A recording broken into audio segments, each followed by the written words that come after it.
Chapter 2. Lesson 1. The rich don't work for money. Dad, can you tell me how to get rich? My dad put down the evening paper. Why do you want to get rich, son? Because today Jimmy's mom drove up in their new Cadillac, and they were going to their beach house for the weekend. He took 3 of his friends, but Mike and I weren't invited. They told us we weren't invited because we were poor kids. They did? My dad asked incredulously. Yeah, they did, I replied in a hurt tone. My dad silently shook his head, pushed his glasses up the bridge of his nose and went back to reading the paper. I stood waiting for an answer. The year was 1956. I was 9 years old. By some twist of fate, I attended the same public school where the rich people sent their kids. We were primarily a sugar plantation town. The managers of the plantation and the other affluent people of the town, such as doctors, business owners, and bankers, sent their children to this school, grades 1 to 6. After grade 6, their children were generally sent off to private schools. Because my family lived on one side of the street, I went to this school. Had I lived on the other side of the street, I would have gone to a different school, with kids from families more like mine. After grade 6, these kids and I would go on to the public intermediate and high school. There was no private school for them or for me. My dad finally put down the paper. I could tell he was thinking. Well, son, he began slowly, if you want to be rich, you have to learn to make money. How do I make money? I asked. Well, use your head, son, he said, smiling, which really meant, that's all I'm going to tell you, or I don't know the answer, so don't embarrass me. A partnership is formed the next morning. I told my best friend, Mike, what my dad had said. As best I could tell, Mike and I were the only poor kids in this school. Mike was like me in that he was in this school by a twist of fate. Someone had drawn a jog in the line for the school district, and we wound up in school with the rich kids. We weren't really poor, but we felt as if we were because all the other boys had new baseball gloves, new bicycles, new everything. Mom and Dad provided us with the basics, like food, shelter, clothes, but that was about it. My dad used to say, if you want something, work for it. We wanted things, but there was not much work available for 9-year-old boys, so what do we do to make money? Mike asked. I don't know, I said. But do you want to be my partner? He agreed, and so on that Saturday morning, Mike became my first business partner. We spent all morning coming up with ideas on how to make money. Occasionally we talked about all the cool guys at Jimmy's beach house having fun. It hurt a little, but that hurt was good, for it inspired us to keep thinking of a way to make money. Finally, that afternoon, a bolt of lightning came through our heads. It was an idea Mike had gotten from a science book he had read. Excitedly, we shook hands, and the partnership now had a business. For the next several weeks, Mike and I ran around our neighborhood, knocking on doors and asking our neighbors if they would save their toothpaste tubes for us. With puzzled looks, most adults consented with a smile. Some asked us what we were doing, to which we replied, we can't tell you. It's a business secret. My mom grew distressed as the weeks wore on. We had selected a site next to her washing machine as the place we would stockpile our raw materials. In a brown cardboard box that one time held catsup bottles, our little pile of used toothpaste tubes began to grow. Finally my mom put her foot down. The sight of her neighbors' messy, crumpled used toothpaste tubes had gotten to her. What are you boys doing? She asked. And I don't want to hear again that it's a business secret. Do something with this mess or I'm going to throw it out. Mike and I pleaded and begged, explaining that we would soon have enough and then we would begin production. We informed her that we were waiting on a couple of neighbors to finish using up their toothpaste so we could have their tubes. Mom granted us a 1-week extension. The date to begin production was moved up. The pressure was on. My first partnership was already being threatened with an eviction notice from our warehouse space by my own mom. It became Mike's job to tell the neighbors to quickly use up their toothpaste, saying their dentist wanted them to brush more often anyway. I began to put together the production line. One day my dad drove up with a friend to see 2 9-year-old boys. In the driveway with a production line operating at full speed, there was fine white powder everywhere. On a long table were small milk cartons from school, and our family's hibachi grill was glowing with red-hot coals at maximum heat. Dad walked up cautiously, having to park the car at the base of the driveway, since the production line blocked the carport.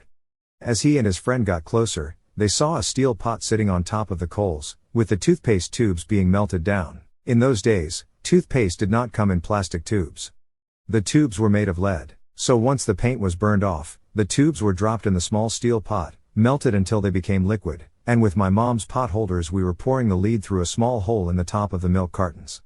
The milk cartons were filled with plaster of Paris. The white powder everywhere was the plaster before we mixed it with water. In my haste, I had knocked the bag over, and the entire area looked like it had been hit by a snowstorm. The milk cartons were the outer containers for plaster of Paris molds. My dad and his friend watched as we carefully poured the molten lead through a small hole in the top of the plaster of Paris cube. "Careful," my dad said. I nodded without looking up. Finally, once the pouring was through, I put the steel pot down and smiled at my dad. "What are you boys doing?" he asked with a cautious smile. "We're doing what you told me to do. We're going to be rich," I said. "Yup," said Mike, grinning and nodding his head. "We're partners." "And what is in those plaster molds?" Dad asked. "Watch," I said. "This should be a good batch." With a small hammer, I tapped at the seal that divided the cube in half. Cautiously, I pulled up the top half of the plaster mold and a lead nickel fell out. "Oh, my God," my dad said. "You're casting nickels out of lead." "That's right," Mike said. "We doing as you told us to do. We're making money." My dad's friend turned and burst into laughter. My dad smiled and shook his head. Along with a fire and a box of spent toothpaste tubes, in front of him were two little boys covered with white dust and smiling from ear to ear. He asked us to put everything down and sit with him on the front step of our house. With a smile, he gently explained what the word counterfeiting meant. Our dreams were dashed. "You mean this is illegal?" asked Mike in a quivering voice. "Let them go," my dad's friend said. "They might be developing a natural talent." My dad glared at him. "Yes, it is illegal," my dad said gently. "But you boys have shown great creativity and original thought. Keep going. I'm really proud of you." Disappointed, Mike and I sat in silence for about 20 minutes before we began cleaning up our mess. The business was over on opening day. Sweeping the powder up, I looked at Mike and said, "I guess Jimmy and his friends are right. We are poor." My father was just leaving as I said that. "Boys," he said, "you're only poor if you give up. The most important thing is that you did something. Most people only talk and dream of getting rich. You've done something. I'm very proud of the two of you. I will say it again. Keep going. Don't quit." Mike and I stood there in silence. They were nice words, but we still did not know what to do. "So how come you're not rich, Dad?" I asked. "Because I chose to be a school teacher. School teachers really don't think about being rich. We just like to teach. I wish I could help you, but I really don't know how to make money." Mike and I turned and continued our cleanup. "I know," said my dad. "If you boys want to learn how to be rich, don't ask me. Talk to your dad, Mike." "My dad?" asked Mike with a scrunched up face. "Yeah, your dad," repeated my dad with a smile. "Your dad and I have the same banker, and he raves about your father. He's told me several times that your father is brilliant when it comes to making money."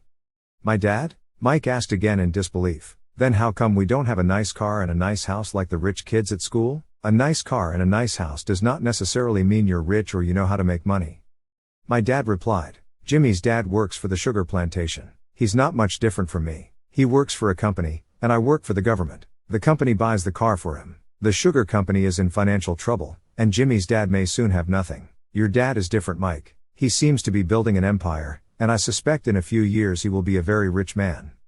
With that, Mike and I got excited again. With new vigor, we began cleaning up the mess caused by our now defunct first business. As we were cleaning, we made plans on how and when to talk to Mike's dad. The problem was that Mike's dad worked long hours and often did not come home until late. His father owned warehouses, a construction company, a chain of stores, and 3 restaurants. It was the restaurants that kept him out late. Mike caught the bus home after we had finished cleaning up. He was going to talk to his dad when he got home that night and ask him if he would teach us how to become rich. Mike promised to call as soon as he had talked to his dad, even if it was late. The phone rang at 8:30 p.m. "Okay," I said, "next Saturday," and put the phone down. Mike's dad had agreed to meet with Mike and me. At 7:30 Saturday morning, I caught the bus to the poor side of town. "The lessons begin. I'll pay you 10 cents an hour." Even by 1956 pay standards, 10 cents an hour was low. Michael and I met with his dad that morning at 8 o'clock. He was already busy and had been at work for more than an hour. His construction supervisor was just leaving in his pickup truck as I walked up to his simple, small and tidy home. Mike met me at the door. "Dad's on the phone, and he said to wait on the back porch," Mike said as he opened the door. The old wooden floor creaked as I stepped across the threshold of this aging house. There was a cheap mat just inside the door. The mat was there to hide the years of wear from countless footsteps that the floor had supported. Although clean, it needed to be replaced. I felt claustrophobic as I entered the narrow living room, which was filled with old musty overstuffed furniture that today would be collector's items.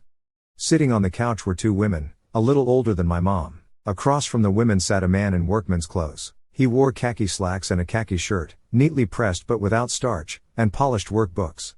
He was about 10 years older than my dad, I'd say about 45 years old. They smiled as Mike and I walked past them, heading for the kitchen, which led to the porch that overlooked the backyard. I smiled back shyly. "Who are those people?" I asked. "Oh, they work for my dad. The older man runs his warehouses, and the women are the managers of the restaurants. And you saw the construction supervisor, who is working on a road project about 50 miles from here. His other supervisor, who is building a tract of houses, had already left before you got here." "Does this go on all the time?" I asked. "Not always, but quite often," said Mike, smiling as he pulled up a chair to sit down next to me. I asked him if he would teach us to make money. Mike said, "Oh, and what did he say to that?" I asked with cautious curiosity. "Well, he had a funny look on his face at first, and then he said he would make us an offer." "Oh," I said, rocking my chair back against the wall. I sat there perched on two rear legs of the chair. Mike did the same thing. "Do you know what the offer is?" I asked. "No, but we'll soon find out." Suddenly, Mike's dad burst through the rickety screen door and onto the porch. Mike and I jumped to our feet, not out of respect but because we were startled. "Ready, boys?" Mike's dad asked as he pulled up a chair to sit down with us. We nodded our heads as we pulled our chairs away from the wall to sit in front of him. He was a big man, about 6 feet tall and 200 pounds. My dad was taller, about the same weight, and 5 years older than Mike's dad. They sort of looked alike, though not of the same ethnic makeup. Maybe their energy was similar. "Mike says you want to learn to make money? Is that correct, Robert?" I nodded my head quickly, but with a little intimidation. He had a lot of power behind his words and smile. "Okay, here's my offer. I'll teach you, but I won't do it classroom style. You work for me, I'll teach you. You don't work for me, I won't teach you. I can teach you faster if you work, and I'm wasting my time if you just want to sit and listen, like you do in school. That's my offer. Take it or leave it." "Ah. May I ask a question first?" I asked. "No, take it or leave it. I've got too much work to do to waste my time. If you can't make up your mind decisively, then you'll never learn to make money anyway. Opportunities come and go. Being able to know when to make quick decisions is an important skill. You have an opportunity that you asked for. School is beginning or it's over in 10 seconds. Mike's dad said with a teasing smile. "Take it," I said.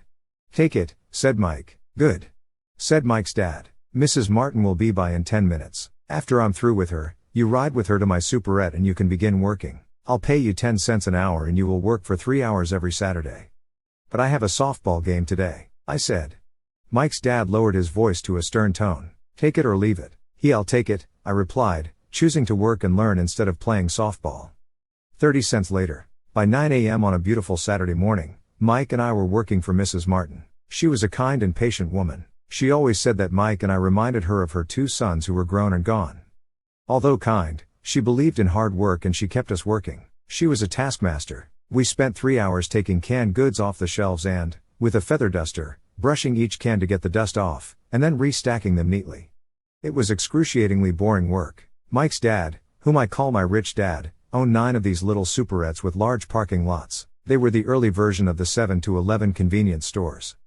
Little neighborhood grocery stores where people bought items such as milk, bread, butter and cigarettes. The problem was, this was Hawaii before air conditioning, and the stores could not close its doors because of the heat. On 2 sides of the store, the doors had to be wide open to the road and parking lot. Every time a car drove by or pulled into the parking lot, dust would swirl and settle in the store.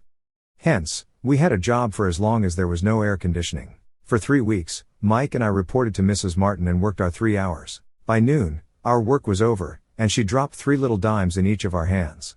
Now, even at the age of 9 in the mid-1950s, 30 cents was not too exciting. Comic books cost 10 cents back then, so I usually spent my money on comic books and went home. By Wednesday of the 4th week, I was ready to quit. I had agreed to work only because I wanted to learn to make money from Mike's dad, and now I was a slave for 10 cents an hour. On top of that, I had not seen Mike's dad since that first Saturday. "I'm quitting," I told Mike at lunchtime. The school lunch was miserable. School was boring, and now I did not even have my Saturdays to look forward to. But it was the 30 cents that really got to me. This time Mike smiled. "What are you laughing at?" I asked with anger and frustration. "Dad said this would happen. He said to meet with him when you were ready to quit." "What?" I said indignantly. "He's been waiting for me to get fed up?" "Sort of," Mike said. "Dad's kind of different. He teaches differently from your dad. Your mom and dad lecture a lot. My dad is quiet and a man of few words. You just wait till this Saturday. I'll tell him." "You're ready?" "You mean I've been set up?" "No, not really, but maybe. Dad will explain on Saturday." Waiting in line on Saturday, I was ready to face him and I was prepared. Even my real dad was angry with him. My real dad, the one I call the poor one, thought that my rich dad was violating child labor laws and should be investigated. My educated poor dad told me to demand what I deserve, at least 25 cents an hour. My poor dad told me that if I did not get a raise, I was to quit immediately. "You don't need that damn job anyway," said my poor dad with indignity. At 8 o'clock Saturday morning, I was going through the same rickety door of Mike's house. "Take a seat and wait in line," Mike's dad said as I entered. He turned and disappeared into his little office next to a bedroom. I looked around the room and did not see Mike anywhere. Feeling awkward, I cautiously sat down next to the same two women who were there 4 weeks earlier. They smiled and slid across the couch to make room for me. 45 minutes went by, and I was steaming. The two women had met with him and left 30 minutes earlier. An older gentleman was in there for 20 minutes and was also gone. The house was empty, and I sat out in his musty dark living room on a beautiful sunny Hawaiian day, waiting to talk to a cheapskate who exploited children. I could hear him rustling around the office, talking on the phone, and ignoring me. I was now ready to walk out, but for some reason I stayed. Finally, 15 minutes later, at exactly 9 o'clock, Rich Dad walked out of his office, said nothing, and signaled with his hand for me to enter his dingy office. "I understand you want a raise or you're going to quit," Rich Dad said as he swiveled in his office chair. "Well, you're not keeping your end of the bargain." I blurted out nearly in tears. It was really frightening for a 9-year-old boy to confront a grown-up. "You said that you would teach me if I worked for you." "Well, I've worked for you. I've worked hard. I've given up my baseball games to work for you. And you don't keep your word. You haven't taught me anything. You are a crook like everyone in town thinks you are. You're greedy. You want all the money and don't take care of your employees. You make me wait and don't show me any respect. I'm only a little boy, and I deserve to be treated better." Rich Dad rocked back in his swivel chair, hands up to his chin, somewhat staring at me. It was like he was studying me. "Not bad," he said. "In less than a month, you sound like most of my employees." "What?" I asked. Not understanding what he was saying, I continued with my grievance. "I thought you were going to keep your end of the bargain and teach me. Instead you want to torture me? That's cruel. That's really cruel."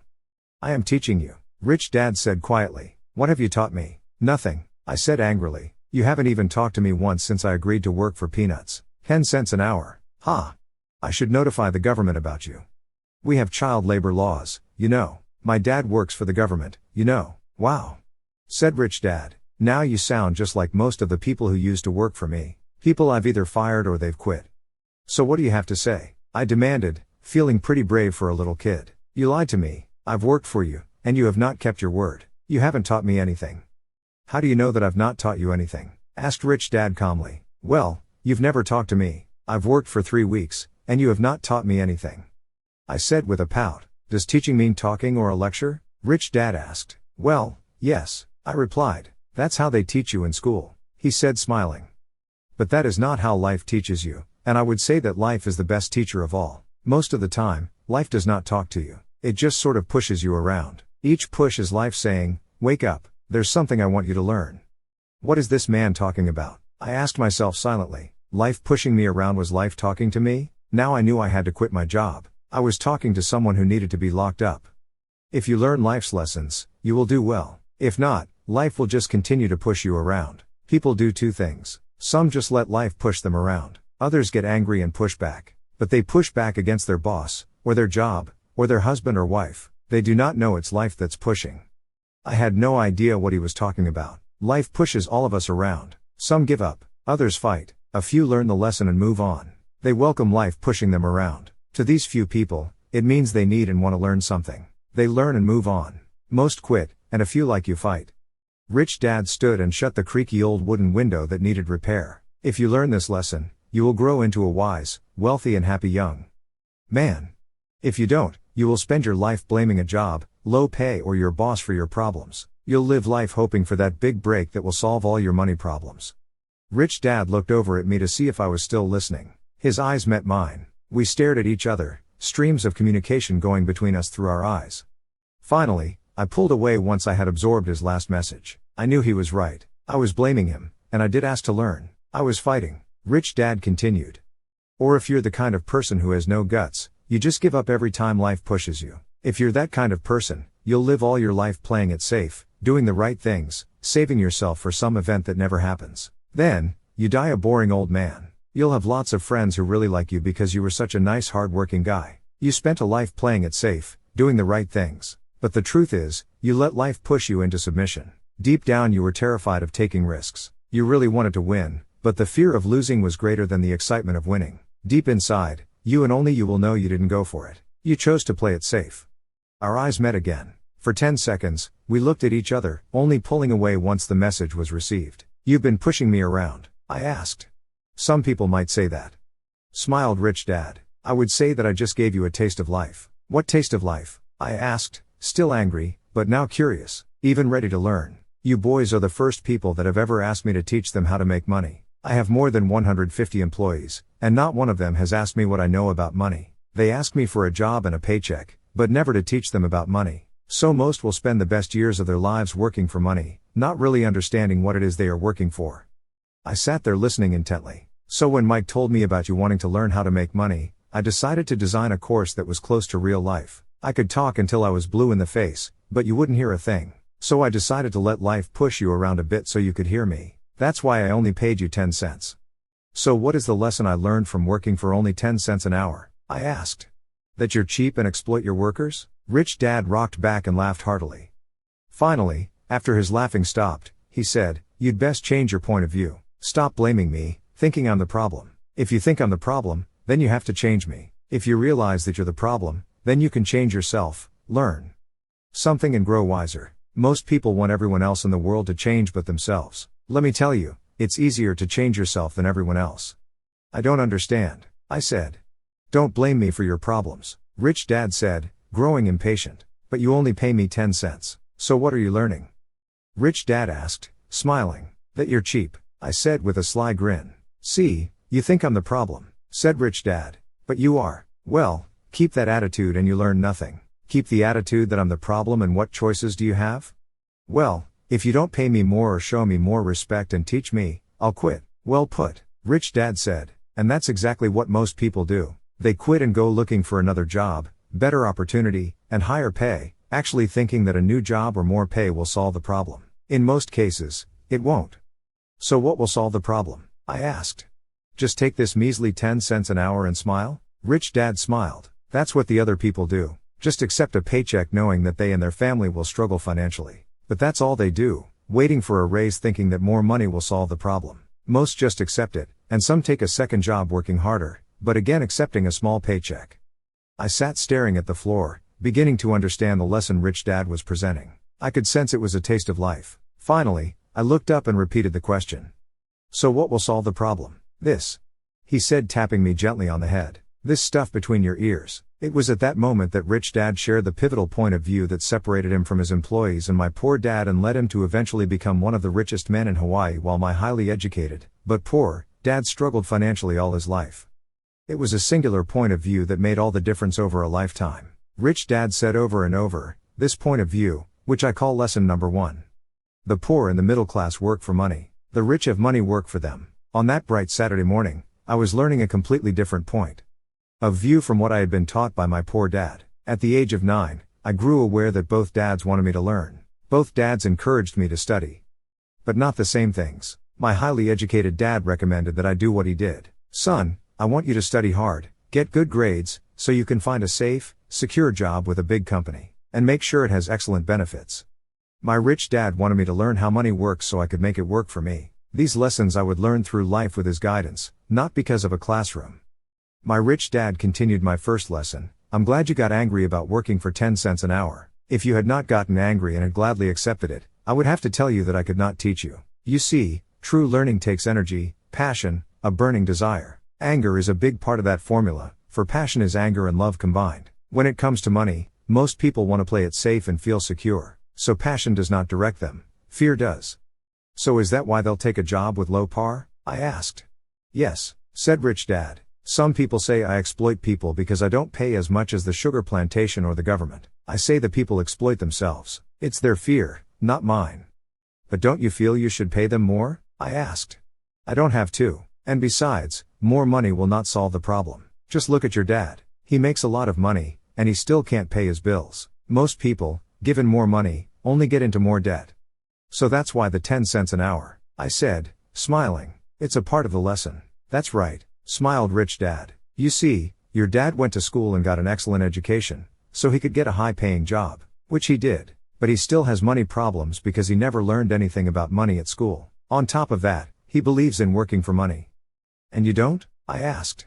No, not really, said Rich Dad. If you want to learn to work for money, then stay in school. That is a great place to learn to do that. But if you want to learn how to have money work for you, then I will teach you that, but only if you want to learn. Wouldn't everyone want to learn that? I asked. No, said Rich Dad, simply because it's easier to learn to work for money, especially if fear is your primary emotion when the subject of money is discussed.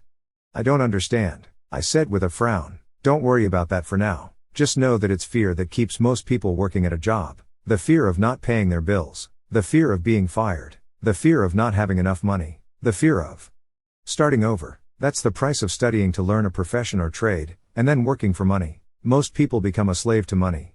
And then get angry at their boss. Learning to have money work for you is a completely different course of study? I asked. Absolutely, Rich Dad answered, absolutely. We sat in silence on that beautiful Hawaiian Saturday morning. My friends would have just been starting their little league baseball game, but for some reason, I was now thankful I had decided to work for 10 cents an hour. I sensed that I was about to learn something my friends would not learn in school. Ready to learn? Asked Rich Dad. Absolutely, I said with a grin. I have kept my promise. I've been teaching you from afar. My Rich Dad said. At 9 years old, you've gotten a taste of what it feels like to work for money. Just multiply your last month by 50 years and you will have an idea of what most people spend their life doing. I don't understand, I said. How did you feel waiting in line to see me? Once to get hired and once to ask for more money? Terrible, I said. If you choose to work for money, that is what life is like for many people. Said Rich Dad. And how did you feel when Mrs. Martin dropped 3 dimes in your hand for 3 hours work? I felt like it wasn't enough. It seemed like nothing. I was disappointed. I said. And that is how most employees feel when they look at their paychecks, especially after all the tax and other deductions are taken out. At least you got 100%. You mean most workers don't get paid everything? I asked with amazement. Heavens no. Said Rich Dad. The government always takes its share first. How do they do that? I asked. Taxes, said Rich Dad. You're taxed when you earn. You're taxed when you spend. You're taxed when you save. You're taxed when you die. Why do people let the government do that to them? The rich don't, said Rich Dad with a smile. The poor and the middle class do. I'll bet you that I earn more than your dad, yet he pays more in taxes. How can that be? I asked. As a 9-year-old boy, that made no sense to me. Why would someone let the government do that to them? Rich Dad sat there in silence. I guess he wanted me to listen instead of jabber away at the mouth. Finally, I calmed down. I did not like what I had heard. I knew my dad complained constantly about paying so much in taxes, but really did nothing about it. Was that life pushing him around? Rich Dad rocked slowly and silently in his chair, just looking at me. Ready to learn? He asked. I nodded my head slowly. As I said, there is a lot to learn. Learning how to have money work for you is a lifetime study. Most people go to college for 4 years, and their education ends. I already know that my study of money will continue over my lifetime, simply because the more I find out I need to know. Most people never study the subject. They go to work, get their paycheck, balance their checkbooks, and that's it. On top of that, they wonder why they have money problems. Then, they think that more money will solve the problem. Few realize that it's their lack of financial education that is the problem. So my dad has tax problems because he doesn't understand money? I asked, confused. Look, said Rich Dad, taxes are just one small section on learning how to have money work for you. Today, I just wanted to find out if you still have the passion to learn about money. Most people don't. They want to go to school, learn a profession, have fun at their work, and earn lots of money. One day they wake up with big money problems, and then they can't stop working. That's the price of only knowing how to work for money instead of studying how to have money work for you. So do you still have the passion to learn? Asked Rich Dad. I nodded my head. Good. Said Rich Dad. Now get back to work. This time, I will pay you nothing. What? I asked in amazement. You heard me. Nothing. You will work the same 3 hours every Saturday, but this time you will not be paid 10 cents per hour. You said you wanted to learn to not work for money, so I'm not going to pay you anything. I couldn't believe what I was hearing. I've already had this conversation with Mike. He's already working, dusting and stacking canned goods for free. You'd better hurry and get back there. That's not fair, I shouted. You've got to pay something. You said you wanted to learn. If you don't learn this now, you'll grow up to be like the 2 women and the older man sitting in my living room, working for money and hoping I don't fire them. Or like your dad, earning lots of money only to be in debt up to his eyeballs, hoping more money will solve the problem. If that's what you want, I'll go back to our original deal of 10 cents an hour. Or you can do what most people grow up to do. Complain that there is not enough pay, quit and go looking for another job. But what do? I asked. Rich Dad tapped me on the head. Use this, he said. If you use it well, you will soon thank me for giving you an opportunity, and you will grow into a rich man. I stood there still not believing what a raw deal I had been handed. Here I came to ask for a raise, and now I was being told to keep working for nothing. Rich Dad tapped me on the head again and said, use this. Now get out of here and get back to work. Lesson #L. The rich don't work for money. I didn't tell my poor dad I wasn't being paid. He would not have understood, and I did not want to try to explain something that I did not yet understand myself. For 3 more weeks, Mike and I worked for 3 hours, every Saturday, for nothing. The work didn't bother me, and the routine got easier. It was the missed baseball games and not being able to afford to buy a few comic books that got to me. Rich Dad stopped by at noon on the 3rd week. We heard his truck pull up in the parking lot and sputter when the engine was turned off. He entered the store and greeted Mrs. Martin with a hug. After finding out how things were going in the store, he reached into the ice cream freezer, pulled out 2 bars, paid for them, and signaled to Mike and me. Let's go for a walk, boys. We crossed the street, dodging a few cars, and walked across a large grassy field, where a few adults were playing softball. Sitting down at a remote picnic table, he handed Mike and me the ice cream bars. How's it going, boys? Okay. Mike said. I nodded in agreement. Learn anything yet? Rich Dad asked. Mike and I looked at each other, shrugged our shoulders and shook our heads in unison. Avoiding one of life's biggest traps. Well, you boys had better start thinking. You're staring at one of life's biggest lessons. If you learn the lesson, you'll enjoy a life of great freedom and security. If you don't learn the lesson, you'll wind up like Mrs. Martin and most of the people playing softball in this park. They work very hard, for little money, clinging to the illusion of job security, looking forward to a 3-week vacation each year and a skimpy pension after 45 years of work. If that excites you, I'll give you a raise to 25 cents an hour. But these are good hard-working people. Are you making fun of them? I demanded. A smile came over Rich Dad's face. Mrs. Martin is like a mother to me. I would never be that cruel. I may sound cruel because I'm doing my best to point something out to the two of you. I want to expand your point of view so you can see something. Something most people never have the benefit of seeing because their vision is too narrow. Most people never see the trap they are in. Mike and I sat there uncertain of his message. He sounded cruel, yet we could sense he was desperately wanting us to know something. With a smile, Rich Dad said, doesn't that 25 cents an hour sound good? Doesn't it make your heart beat a little faster? I shook my head no, but it really did. 25 cents an hour would be big bucks to me. Okay, I'll pay you $1 an hour, Rich Dad said, with a sly grin. Now my heart was beginning to race. My brain was screaming, and take it. Take it. I could not believe what I was hearing. Still, I said nothing. Okay, $2 an hour. My little 9-year-old brain and heart nearly exploded. After all, it was 1956 and being paid $2 an hour would have made me the richest kid in the world. I couldn't imagine earning that kind of money. I wanted to say yes. I wanted the deal. I could see a new bicycle, new baseball glove, and adoration of my friends when I flashed some cash. On top of that, Jimmy and his rich friends could never call me poor again. But somehow my mouth stayed silent. Maybe my brain had overheated and blown a fuse. But deep down, I badly wanted that $2 an hour. The ice cream had melted and was running down my hand. The ice cream stick was empty, and under it was a sticky mess of vanilla and chocolate that ants were enjoying. Rich Dad was looking at 2 boys staring back at him, eyes wide, open and brains empty. He knew he was testing us, and he knew there was a part of our emotions that wanted to take the deal. He knew that each human being has a weak and needy part of their soul that can be bought. And he knew that each human being also had a part of their soul that was strong and filled with a resolve that could never be bought. It was only a question of which one was stronger. He had tested thousands of souls in his life. He tested souls every time he interviewed someone for a job. Okay, $5 an hour. Suddenly there was a silence from inside me. Something had changed. The offer was too big and had gotten ridiculous. Not too many grown-ups in 1956 made more than $5 an hour. The temptation disappeared, and a calm set in. Slowly I turned to my left to look at Mike. He looked back at me. The part of my soul that was weak and needy was silenced. The part of me that had no price took over. There was a calm and a certainty about money that entered my brain and my soul. I knew Mike had gotten to that point also. Good. Rich Dad said softly. Most people have a price, and they have a price because of human emotions named fear and greed. First, the fear of being without money motivates us to work hard, and then once we get that paycheck, Greed or desire starts us thinking about all the wonderful things money can buy. The pattern is then set. What pattern? I asked. The pattern of get up, go to work, pay bills, get up, go to work, pay bills. Their lives are then run forever by two emotions, fear and greed. Offer them more money, and they continue the cycle by also increasing their spending. This is what I call the rat race. There is another way? Mike asked. Yes, said Rich Dad slowly, but only a few people find it. And what is that way? Mike asked. That's what I hope you boys will find out as you work and study with me. That is why I took away all forms of pay. Any hints? Mike asked. We're kind of tired of working hard, especially for nothing. Well, the first step is telling the truth, said Rich Dad. We haven't been lying. I said.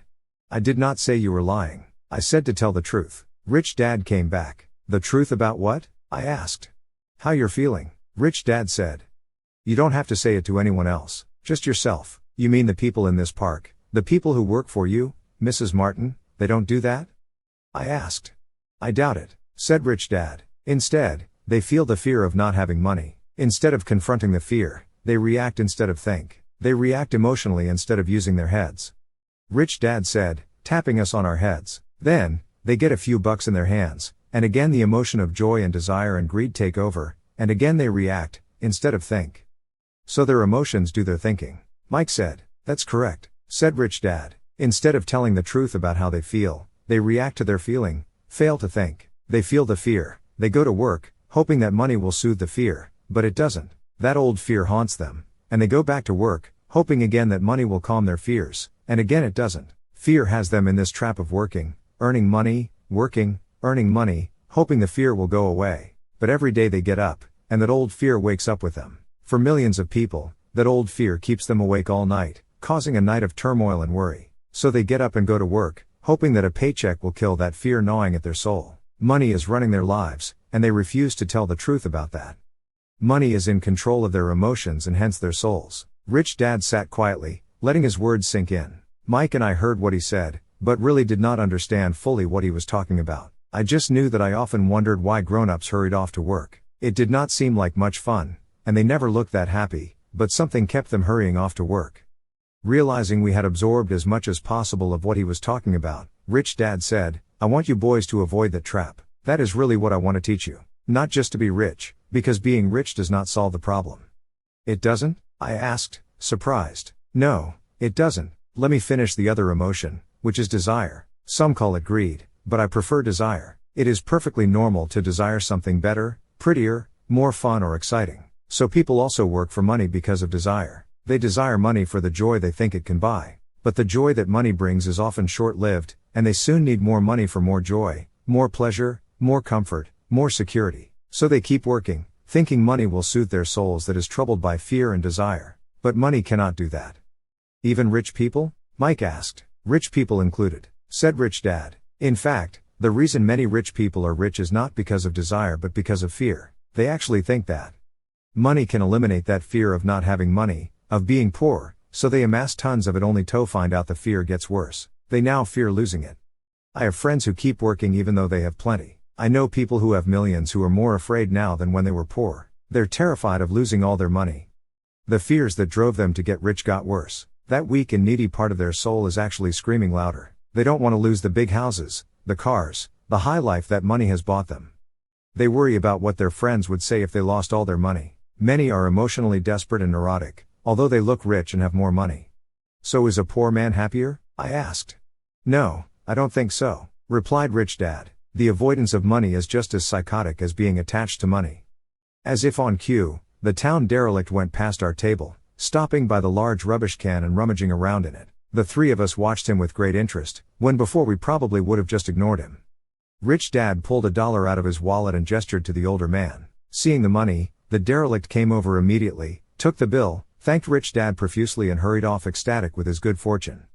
He's not much different from most of my employees, said Rich Dad. I've met so many people who say, oh, I'm not interested in money.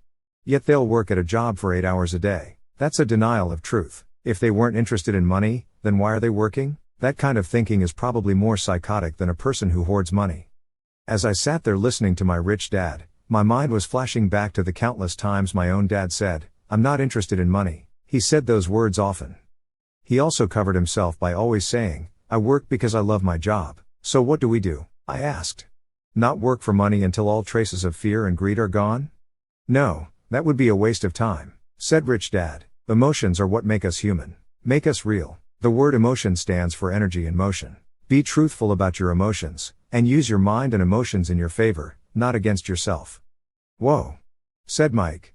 "Don't worry about what I just said. It will make more sense in years to come. Just be an observer, not a reactor, to your emotions." Most people do not know that it's their emotions that are doing the thinking. Your emotions are your emotions, but you have got to learn to do your own thinking. "Can you give me an example?" I asked. "Sure," replied Rich Dad. "When a person says, 'I need to find a job,' it's most likely an emotion doing the thinking. Fear of not having money generates that thought." "But people do need money if they have bills to pay," I said. "Sure they do," smiled Rich Dad. "All I'm saying is that it's fear that is all too often doing the thinking." "I don't understand," said Mike. "For example," said Rich Dad, "if the fear of not having enough money arises, instead of immediately running out to get a job so they can earn a few bucks to kill the fear, they instead might ask themselves this question: will a job be the best solution to this fear over the long run? In my opinion, the answer is no. Especially when you look over a person's lifetime. A job is really a short-term solution to a long-term problem. But my dad is always saying, stay in school, get good grades, so you can find a safe, secure job. I spoke out, somewhat confused. Yes, I understand he says that, said Rich Dad, smiling. Most people recommend that, and it's a good idea for most people. But people make that recommendation primarily out of fear. You mean my dad says that because he's afraid? Yes, said Rich Dad. He's terrified that you won't be able to earn money and won't fit into society. Don't get me wrong, he loves you and wants the best for you, and I think his fear is justified. An education and a job are important, but it won't handle the fear. You see, that same fear that makes him get up in the morning to earn a few bucks is the fear that is causing him to be so fanatical about you going to school. So what do you recommend? I asked. I want to teach you to master the power of money, not be afraid of it, and they don't teach that in school. If you don't learn it, you become a slave to money. It was finally making sense. He did want us to widen our views, too. See what Mrs. Martin could not see, his employees could not see, or my dad for that matter. He used examples that sounded cruel at the time, but I've never forgotten them. My vision widened that day, and I could begin to see the trap that lay ahead for most people. You see, we're all employees ultimately. We just work at different levels, said Rich Dad. I just want you boys to have a chance to avoid the trap. The trap caused by those two emotions, fear and desire. Use them in your favor, not against you. That's what I want to teach you. I'm not interested in just teaching you to make a pile of money. That won't handle the fear or desire. If you don't first handle fear and desire, and you get rich, you'll only be a high-paid slave. So how do we avoid the trap? I asked. The main cause of poverty or financial struggle is fear and ignorance, not the economy or the government or the rich. It's self-inflicted fear and ignorance that keeps people trapped. So you boys go to school and get your college degrees. I'll teach you how to stay out of the trap. The pieces of the puzzle were appearing. My highly educated dad had a great education and a great career, but school never told him how to handle money or his fears. It became clear that I could learn different and important things from two fathers. So you've been talking about the fear of not having money. How does the desire of money affect our thinking? Mike asked. How did you feel when I tempted you with a pay raise? Did you notice your desires rising? We nodded our heads. By not giving in to your emotions, you were able to delay your reactions and think. That is most important. We will always have emotions of fear and greed. From here on in, it is most important for you to use those emotions to your advantage and for the long term, and not simply let your emotions run you by controlling your thinking. Most people use fear and greed against themselves. That's the start of ignorance. Most people live their lives chasing paychecks, pay raises and job security because of the emotions of desire and fear, not really questioning where those emotion-driven thoughts are leading them. It's just like the picture of a donkey, dragging a cart, with its owner dangling a carrot just in front of the donkey's nose. The donkey's owner may be going where he wants to go, but the donkey is chasing an illusion. Tomorrow there will only be another carrot for the donkey. You mean the moment I began to picture a new baseball glove, candy and toys, that's like a carrot to a donkey? Mike asked. Yeah. And as you get older, your toys get more expensive. A new car, a boat and a big house to impress your friends. Said Rich Dad with a smile. Fear pushes you out the door, and desire calls to you, enticing you toward the rocks. That's the trap. So what's the answer? Mike asked. What intensifies fear and desire is ignorance. That is why rich people with lots of money often have more fear the richer they get. Money is the carrot, the illusion. If the donkey could see the whole picture, it might rethink its choice to chase the carrot. Rich Dad went on to explain that a human's life is a struggle between ignorance and illumination. He explained that once a person stops searching for information and knowledge of oneself, ignorance sets in.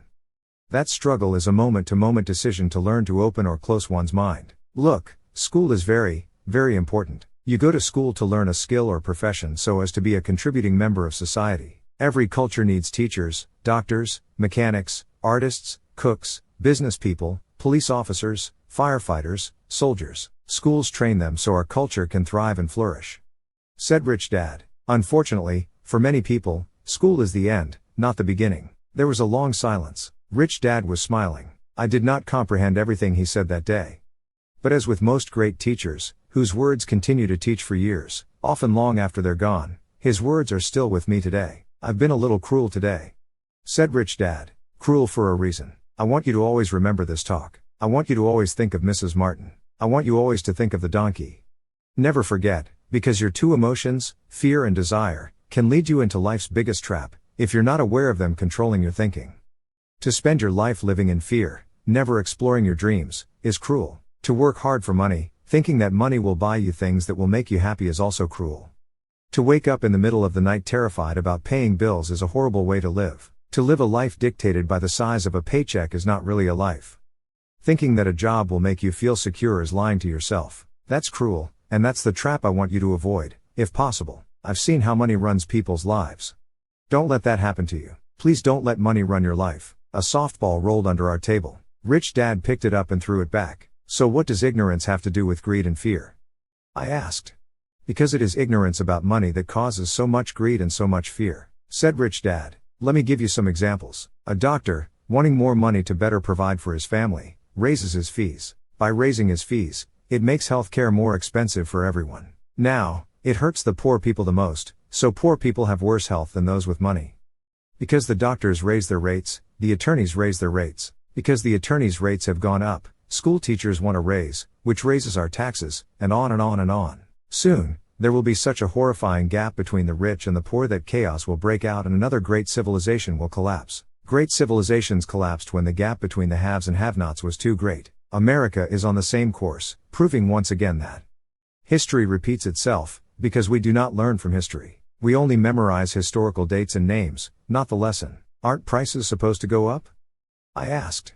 Not in an educated society with a well-run government. Prices should actually come down. Of course, that is often only true in theory. Prices go up because of greed and fear caused by ignorance. If schools taught people about money, there would be more money and lower prices, but schools focus only on teaching people to work for money, not how to harness money's power. But don't we have business schools? Mike asked. Aren't you encouraging me to go to business school for my master's degree? Yes. Said Rich Dad. But all too often, business schools train employees who are sophisticated bean counters. Heaven forbid a bean counter takes over a business. All they do is look at the numbers, fire people and kill the business. I know because I hire bean counters. All they think about is cutting costs and raising prices, which cause more problems. Bean counting is important. I wish more people knew it, but it, too, is not the whole picture. Added Rich Dad angrily. So is there an answer? Asked Mike. Yes. Said Rich Dad. Learn to use your emotions to think, not think with your emotions. When you boys mastered your emotions, first by agreeing to work for free, I knew there was hope. When you again resisted your emotions when I tempted you with more money, you were again learning to think in spite of being emotionally charged. That's the first step. Why is that step so important? I asked. Well, that's up to you to find out. If you want to learn, I'll take you boys into the briar patch. That place where almost everyone else avoids. I'll take you to that place where most people are afraid to go. If you go with me, you'll let go of the idea of working for money and instead learn to have money work for you. And what will we get if we go with you? What if we agree to learn from you? What will we get? I asked.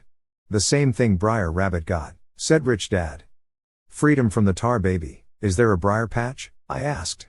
Yes, said Rich Dad. The briar patch is our fear and our greed. Going into our fear and confronting our greed, our weaknesses, our neediness is the way out. And the way out is through the mind, by choosing our thoughts. Choosing our thoughts? Mike asked, puzzled. Yes. Choosing what we think rather than reacting to our emotions. Instead of just getting up and going to work to solve your problems, just because the fear of not having the money to pay your bills is scaring you. Thinking would be taking the time to ask yourself a question. A question like, is working harder at this the best solution to this problem? Most people are so terrified at not telling themselves the truth that fear is in control that they cannot think, and instead run out the door. Tar baby is in control. That's what I mean by choosing your thoughts. And how do we do that? Mike asked. That's what I will be teaching you. I'll be teaching you to have a choice of thoughts to consider, rather than knee-jerk reacting, like gulping down your morning coffee and running out the door.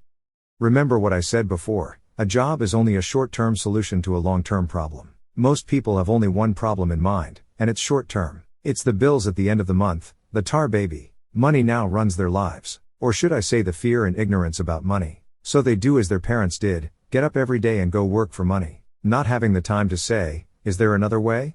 Their emotions now control their thinking, not their heads. Can you tell the difference between emotions thinking and the head thinking? Mike asked. Oh, yes, I hear it all the time, said Rich Dad. I hear things like, well, everyone has to work. Or the rich are crooks. Or I'll get another job. I deserve this raise. You can't push me around. Or I like this job because it's secure. Instead of, is there something I'm missing here? Which breaks the emotional thought, and gives you time to think clearly. I must admit, it was a great lesson to be getting. To know when someone was speaking out of emotions or out of clear thought. It was a lesson that served me well for life. Especially when I was the one speaking out of reaction and not from clear thought. As we headed back to the store, Rich Dad explained that the rich really did make money. They did not work for it. He went on to explain that when Mike and I were casting 5-cent pieces out of lead, thinking we were making money, we were very close to thinking the way the rich think. The problem was that it was illegal for us to do it. It was legal for the government and banks to do it, but not us. He explained that there are legal ways to make money and illegal ways.